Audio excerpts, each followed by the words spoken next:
Hey friends, this is Rutu Dave. Today we are going to study the third chapter of Geotech Engineering, which is Index Properties of Soil. So in this chapter, we are going to study different properties of soil related to our engineering. So first of all, we will start with the three-phase diagram of soil. What is the three-phase diagram? Let me show you. Three-phase diagram मतलब generally any mass of the body contains 5 elements.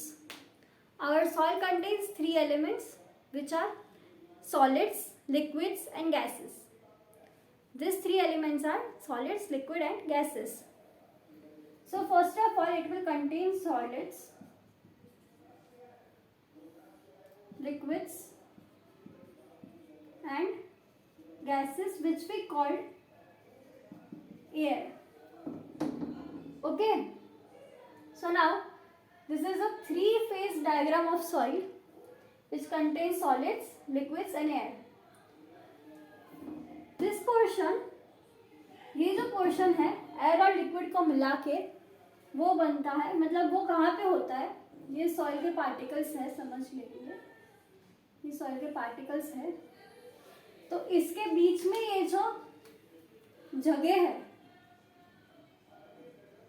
इन जगहों में air और liquid मतलब water, liquid मतलब water, water और air फंसे हुए होते हैं. तो इसे हम बोलते हैं वॉइड्स. ये वॉइड्स होते हैं. तो ये होते हैं हमारे वॉइड्स. और ये सॉलिड्स जो मैंने आपसे, ये सॉलिड्स जो मैंने आपसे अभी बोला. ठीक है, तो अभी हम देखें weight of soil. Wait of soil, total weight कितना होगा. तो टोटल वेट होगा wait of solids plus wait of water plus weight of air. पर अभी हम देखें तो wait of solids, weight of water हमें पता है कि होता है, एक्चुअली एग्जिस्ट करता है. पर वेट ऑफ एयर नेग्लिजिबल है, इसे हम 0 कंसिडर कर सकते हैं. तो टोटल वेट ऑफ सॉइल कितना होगा, wait of solids plus wait of water. ठीक है, अभी बात करते हैं वॉल्यूम की. तो वॉल्यूम ऐसे ही होगा, volume of air, volume of water, volume of solids.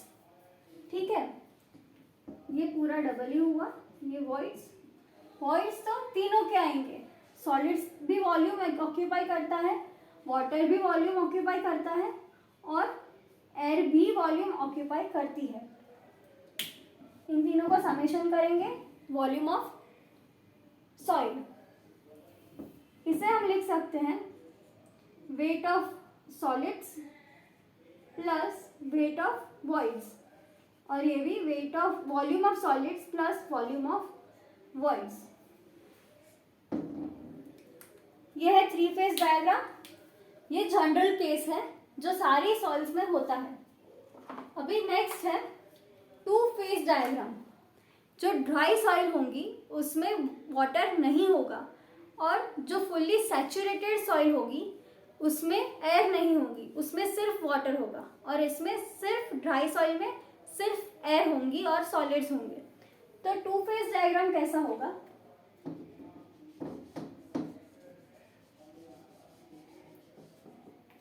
ये है टू फेज डायग्राम.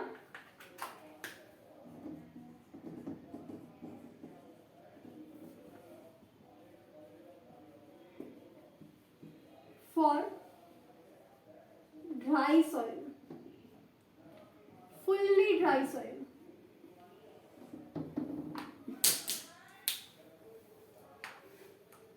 तो अभी हम देखें तो वेट ऑफ वाटर चला गया,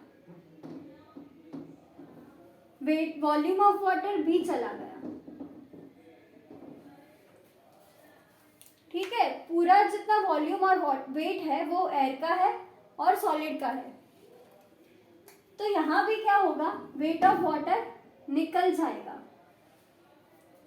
और wait of soil plus weight of voids, voids में भी एयर है, एयर का तो हम मास कंसिडर करते ही नहीं है, इसलिए वेट ऑफ सॉलिड्स। और volume, volume weight of water का निकल जाएगा, wait of solids plus weight of voids, volume of solids plus volume of voids, void सिर्फ एयर का, और ये volume of air plus volume of solids.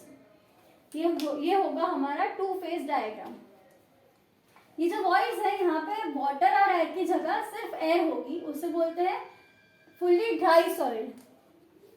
अभी next है वो सैचुरेटेड सॉइल, यहाँ पे सिर्फ वाटर होगा, ये फुल्ली सैचुरेटेड सॉइल होगी। पूरा ऑपोजिट हो जाएगा, volume of water voids, volume of weight of water, volume of water, wait of solids plus wait of water, volume of total volume, volume of solids, volume of water और volume of air निकल जाएगा। तो ये है हमारा two phase diagram for fully saturated soil.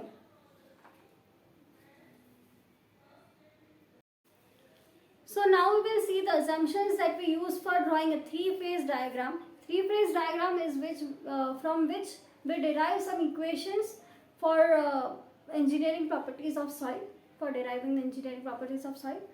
So सबसे पहला assumptions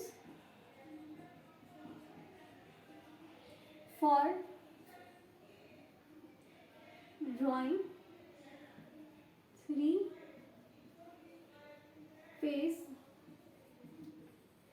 diagram. सबसे पहला assumptions, soil particles have same size and density. सारे सॉइल पार्टिकल्स की डेंसिटी और साइज सेम है। Second assumption, soil is partly dry and partly saturated. Partly वो soil है वो ड्राई है, पार्टली गीली है, ऐसा हम अज्यूम करते हैं। Third, moisture is uniformly distributed in soil mass. Moisture है, जैसे यहाँ पे मैंने ये सॉइल पार्टिकल्स ड्रॉ किए, तो उसके बीच में जो वॉइड्स है उन सभी में पानी जो रिटेन होता है वो यूनिफॉर्म है, मतलब सभी वॉइड्स में इक्वली पानी रिटेन होता है। और फोर्थ है, air is considered weightless. Air को वेटलेस कंसीडर करते हैं, एयर का कोई वेट नहीं होता। ये चार assumptions हम यूज करेंगे थ्री फेज डायग्राम बनाने के लिए। तो अब हम देखने वाले हैं fundamental definitions which we are going to use in the soil properties, index properties. So the first is water content. Water content अपने आप ही बताता है कि वाटर का कंटेंट कितना है। वाटर का कंटेंट पूरी सॉइल में कितना है वो हमें जो बताता है वो है वाटर कंटेंट। ओके, सबसे पहला वाटर कंटेंट, जिसे हम W से इंडिकेट करेंगे, तो वो कैसे मिलेगा? W is equals to mass of water, पूरी सॉइल में कितना वाटर का मास है as compare to solids percentage में, उसे हम बोलेंगे वाटर कंटेंट। ठीक है, सेकेंड है bulk unit weight. Bulk unit weight मतलब टोटल वेट, सॉइल मास का टोटल वेट डिवाइडेड बाय उसका वॉल्यूम, उसे हम बोलेंगे bulk unit wait.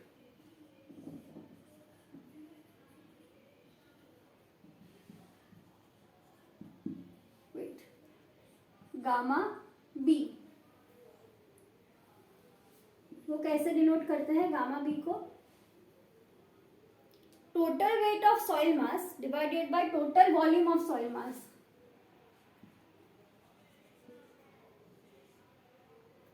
Total weight of soil mass divided by total volume of soil mass. This is not solids, this is only soil mass. Okay, so this is called bulk unit weight. Third is dry unit weight.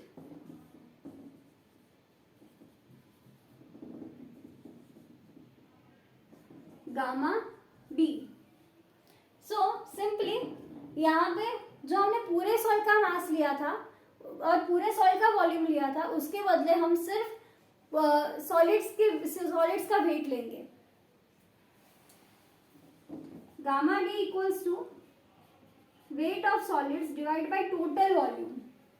सिर्फ weight solids का divide by total volume, voids का volume minus नहीं करना है, total volume यहाँ पे लेना है। अभी जाते हैं नेक्स्ट डेफिनेशन पर, जो है सैचुरेटेड यूनिट वेट।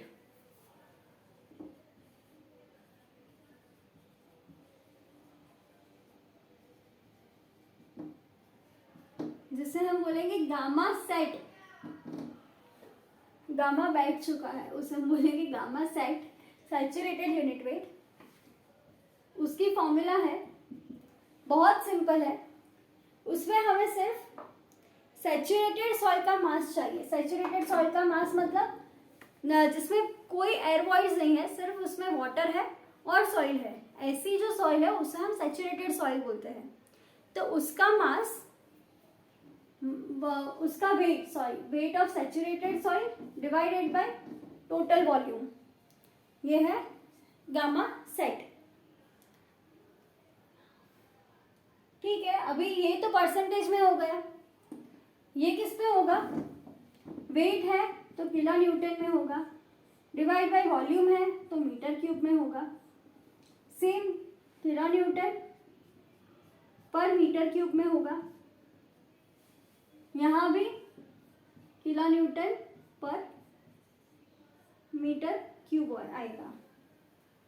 ठीक है, अभी है सबमर्ज यूनिट वेट।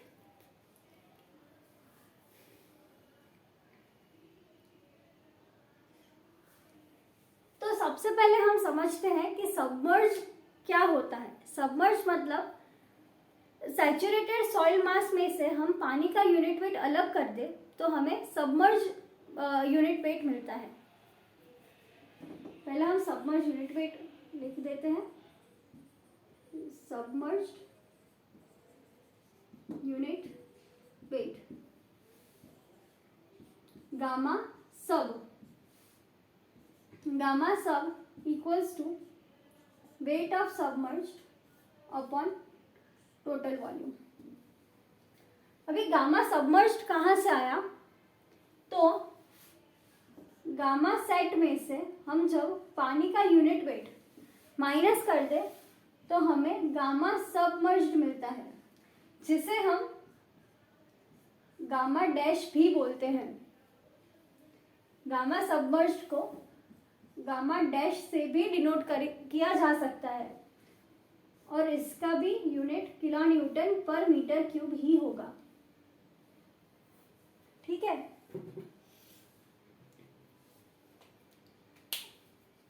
अभी नेक्स्ट है unit weight of solids.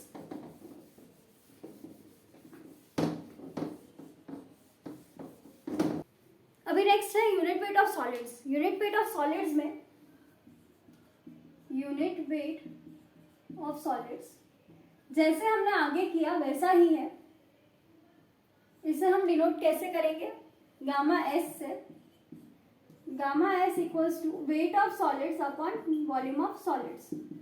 Simple है, जैसे हमने ये सारे किए वैसे ही ये करना है। तो ये सारे हो गए हमारे यूनिट वेट। हमने देखा वाटर कंटेंट, वाटर कंटेंट मतलब weight of water upon weight of solids. फिर हमने देखा बल्क डेंसिटी, बल्क डेंसिटी है total weight upon total volume. फिर है ड्राई डेंसिटी, वेट ऑफ सिर्फ solids, weight of solids upon total volume. Then saturated unit weight, saturated unit weight, saturated मतलब ऐसी मिट्टी जो पूरी गिली हो, उसमें कोई एयरवॉइड्स नहीं है, तो वैसा होगा gamma sat equals to weight of saturated soil upon total volume. फिर आया submerge unit weight, W sub मतलब weight of submerge soil upon volume. Submerge soil मतलब गामा सैचुरेटेड में से हमने गामा डब्ल्यू मतलब वाटर का यूनिट वेट निकाल दिया, तो हमें मिला गामा सबमर्ज, जिसे हम गामा डैश से भी डिनोट करते हैं। और लास्ट में देखा unit weight of solids, weight of solids upon volume of solids. ये सारे जो मैंने यूनिट बताए वो सभी, ये सभी डेफिनेशंस उसके यूनिट है किलो न्यूटन पर मीटर क्यूब। अभी नेक्स्ट हम देखेंगे, तो अभी नेक्स्ट हम देखने वाले हैं स्पेसिफिक ग्रेविटी। स्पेसिफिक ग्रेविटी जो हमने आगे जितनी डेफिनेशंस देखी वैसी ही एक डेफिनेशन है स्पेसिफिक ग्रेविटी।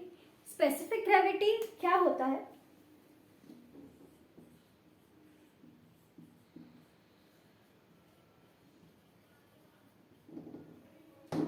जी, ये बहुत यूजफुल है, ये आगे बहुत सारी जगह पे काम में आने वाली है। ये जितनी भी डेफिनेशंस हैं वो ये पूरा जियोटेक गवर्न करेगी। जी क्या है? Wait of solids upon weight of water. Wait of solids कैसे, कितना वेट, एक यूनिट वॉल्यूम में जितना आए उतना weight, weight of solids in a unit volume upon weight of water in a unit volume.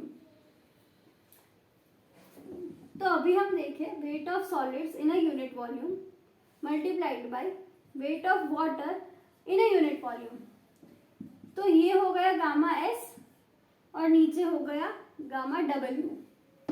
तो जी को ऐसे भी हम डिनोट कर सकते हैं। ये यूनिटलेस क्वांटिटी है, इसका कोई यूनिट नहीं होता।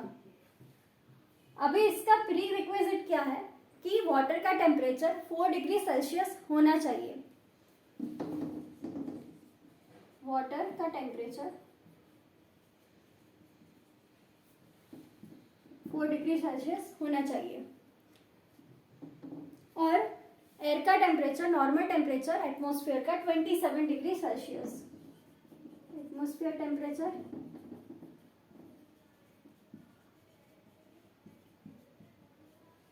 27 डिग्री सेल्सियस।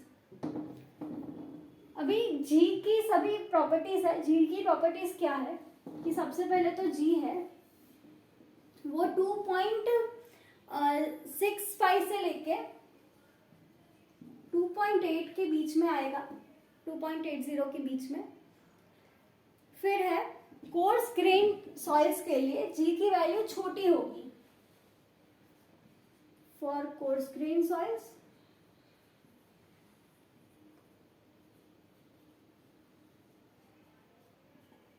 Less value.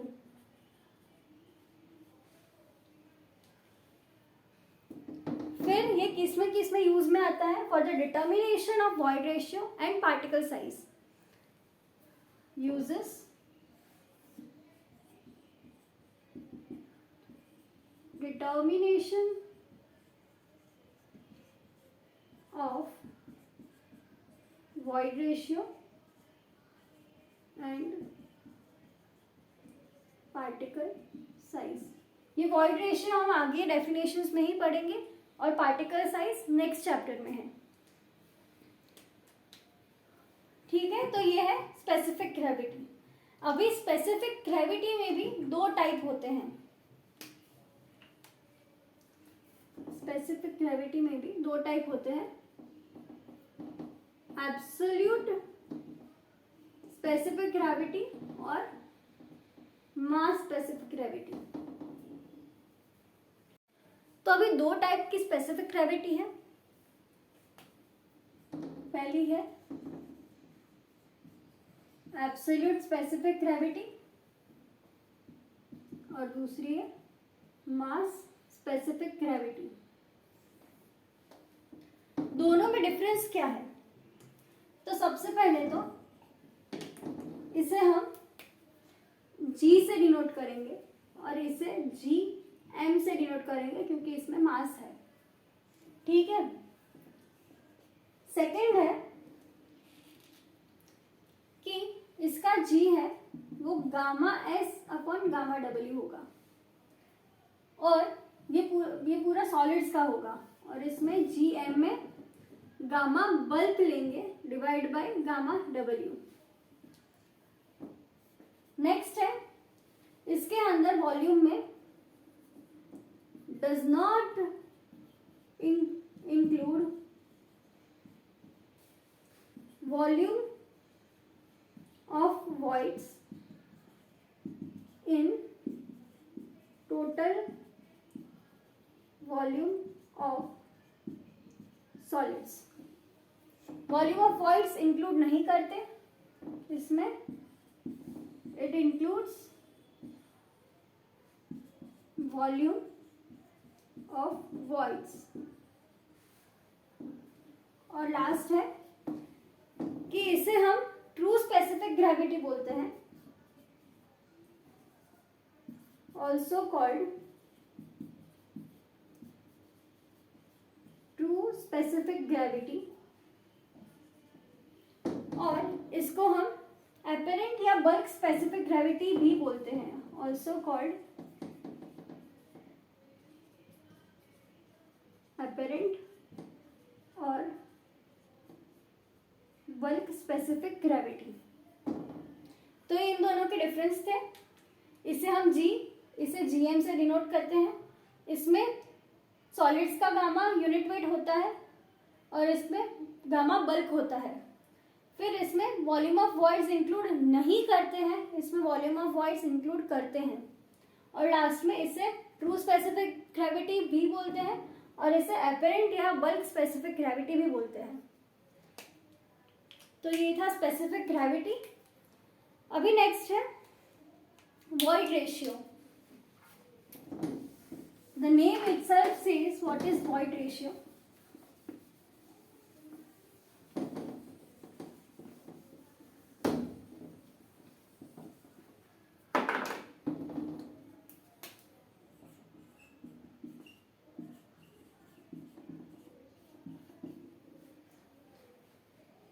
बहुत ही इंपॉर्टेंट डेफिनेशन है void ratio, बहुत सारी जगह पे यूज होती है। पूरा सिविल इंजीनियरिंग void ratio पर ज़्यादातर चलता है ऐसा बोल सकते हैं हम, क्योंकि मोस्ट प्रॉब्ली ये void ratio, unit weight, specific gravity, water content बहुत ही इम्पॉर्टेंट है। तो अभी void ratio क्या है? void ratio है, नाम ही खुद ही बताता है कि void ratio क्या है। Volume of voids divide by volume of solids, जिसे हम बोलेंगे void ratio। ठीक है। अभी void ratio किसमें ज्यादा होगा? void ratio generally coarse grain soil में ज्यादा होगा क्योंकि उसमें बड़े बड़े पत्थर है तो उसके voids भी बड़े होंगे। और जो स्मॉल फाइन ग्रेन सॉइल्स है जिसमें छोटे छोटे हमने जो देखा था कि 4.75 mm से छोटे जो सॉइल है उसके void रेशियो छोटा होगा, उसका वैल्यू void रेशियो का वैल्यू डेसिमल्स में होगा, 0.4, 0.5, 0.3, 0.2 ऐसे। ठीक है। फिर है void ratio 0 to greater than 1, क्योंकि 0 to greater than 1 कैसे? क्योंकि void ऐसा तो नहीं है कि जितना सॉइल होगा उससे कम ही voids होंगे, void ज़्यादा भी हो सकते हैं, इसलिए 0 to greater than 1। सबसे पहले क्या है? void more for coarse grain soils and less for fine grain soils. दूसरा है डेसिमल्स में हम डिनोट करेंगे, जैसे कि 0.3, 0.4 एक्सेट्रा। थर्ड है 0 to ग्रेटर देन 1 हो सकता है इसका वैल्यू। नेक्स्ट है वॉइड्स को अगर हम सॉइल को अगर हम क्यूबिकल एरे में अरेंज करेंगे तो उसमें मैक्सिमम वॉइड्स होगा 0.91। फोर्थ पॉइंट है कि सॉलिड्स को क्यूबिकल एरे में अरेंज करेंगे तो उसमें मैक्सिमम वॉइड रेशियो होगा 0.91। और अगर हम उसे डायगोनल एरे में अरेंज करेंगे तो उसका लीस्ट मतलब छोटे में छोटा जो वॉइड रेशियो होगा वो होगा 0.35। और सॉलिड्स को हम डायगोनल एरे में अरेंज करते हैं तो उसका लीस्ट कम से कम वॉइड रेशियो होगा 0.35। ये थी वॉइड रेशियो की प्रॉपर्टीज, ये वॉइड रेशियो की डेफिनेशन, ये यूनिटलेस है। अभी हम बात करेंगे पोरोसिटी की। पोरोसिटी क्या है? Total volume of solids upon total volume. N है volume of solids upon total volume. ये भी यूनिटलेस है, metre cube by metre cube. इसे हम जनरली परसेंटेज में एक्सप्रेस करते हैं, मतलब मल्टीप्लाइड बाय 100% के साथ मल्टीप्लाई करके हम एक्सप्रेस करते हैं इसे। और पोरोसिटी और वॉइड रेशियो दोनों एक दूसरे के साथ इंटर कनेक्टेड होती है। उसके बाद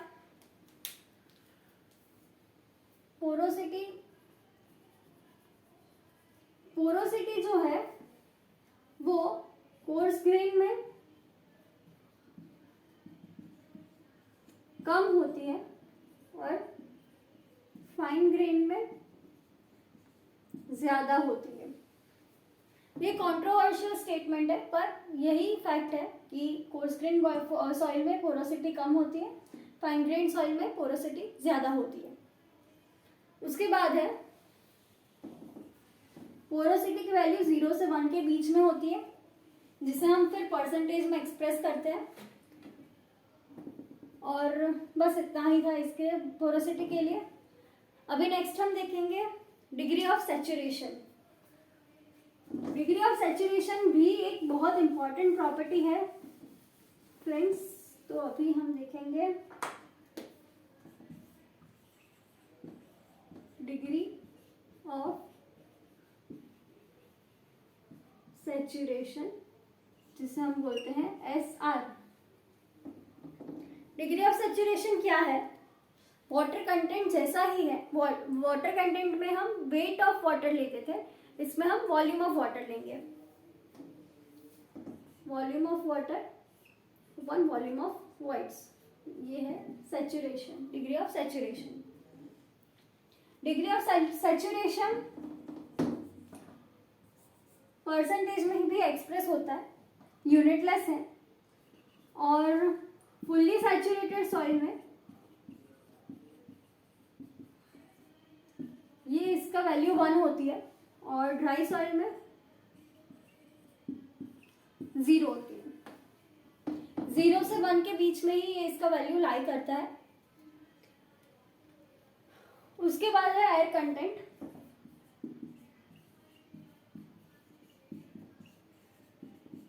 same as degree of saturation कि AR is equals to voids of air upon voids of volume of air upon volume of voids। ये इसका ऑपोजिट होगा। फुल्ली सैचुरेटेड के लिए 0, क्योंकि फुल्ली सैचुरेटेड में हमने 3 फेज डायग्राम में देखा था कि उसमें कोई एयर वॉइड्स नहीं होते। और ड्राई सॉइल में सिर्फ एयर वॉइड्स ही होते हैं वॉइड्स के नाम पे। तो ड्राई सॉइल में 1 और फुल्ली सैचुरेटेड में 0। अब ये दोनों का रिलेशन हमें डायरेक्टली पता चलता है। इन दोनों का रिलेशन क्या बनता है, AR equals to 1 minus SR।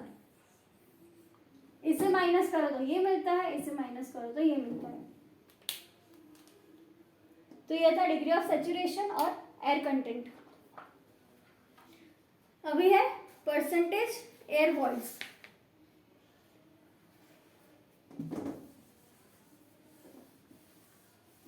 Air content और परसेंटेज एयर वॉइड्स में एक ही डिफरेंस है, इसमें ज्यादातर लोग कंफ्यूज होते हैं। परसेंटेज एयर वॉइड्स, इसमें ज्यादातर लोग कंफ्यूज होते हैं क्योंकि दोनों नाम सुनने में एक जैसे ही है, पर इसमें एक ही डिफरेंस है, बहुत बड़ा डिफरेंस भी नहीं है। Volume of air upon total volume, बस इतना ही फर्क है। ये परसेंटेज में है, ये यूनिट, इसका कोई परसेंटेज में इससे हम नहीं लेते, लेना हो तो ले सकते हैं। और इसमें टोटल वॉल्यूम आएगा, इसमें सिर्फ वॉइड्स का वॉल्यूम आएगा।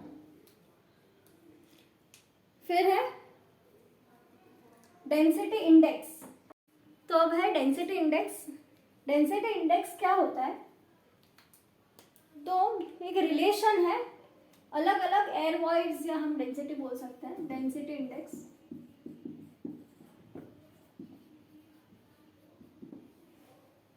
डेंसिटी इंडेक्स को हम रिलेटिव डेंसिटी भी बोल सकते हैं।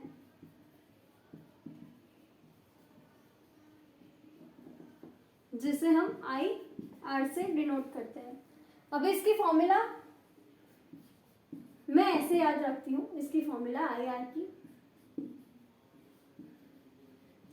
मैक्सिमम से चालू किया, कोई भी हम काम शुरू करें तो उसे मैक्सिमम फुल अप्रोच के साथ उसको चालू करना चाहिए, और फिर उसका एंड जहां पे आए वहां पे।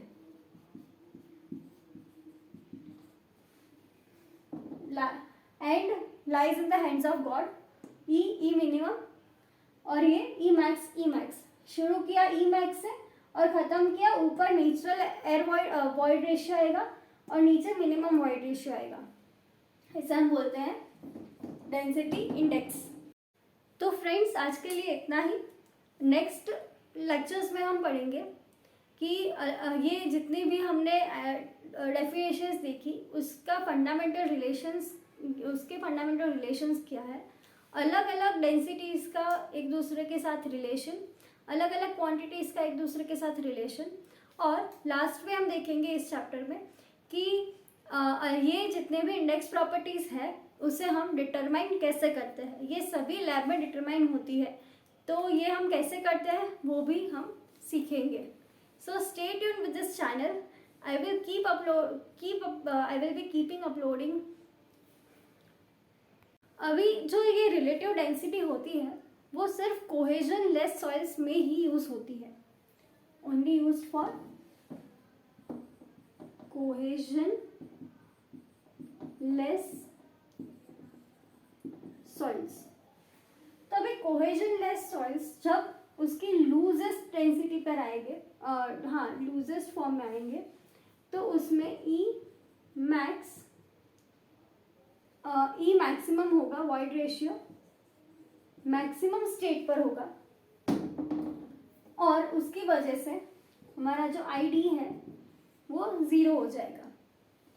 और जब उसकी डेंसेस्ट स्टेट में होगा, ये था लूजेस्ट स्टेट के लिए, और डेंसेस्ट स्टेट में अगर होगा तो ई है वो मिनिमम में होगा, ठीक है। तो उसके लिए ID 1 हो जाएगा। And friends, I will be uploading many more videos like this, and if you like this video then please like, share and subscribe to this channel. Thank you.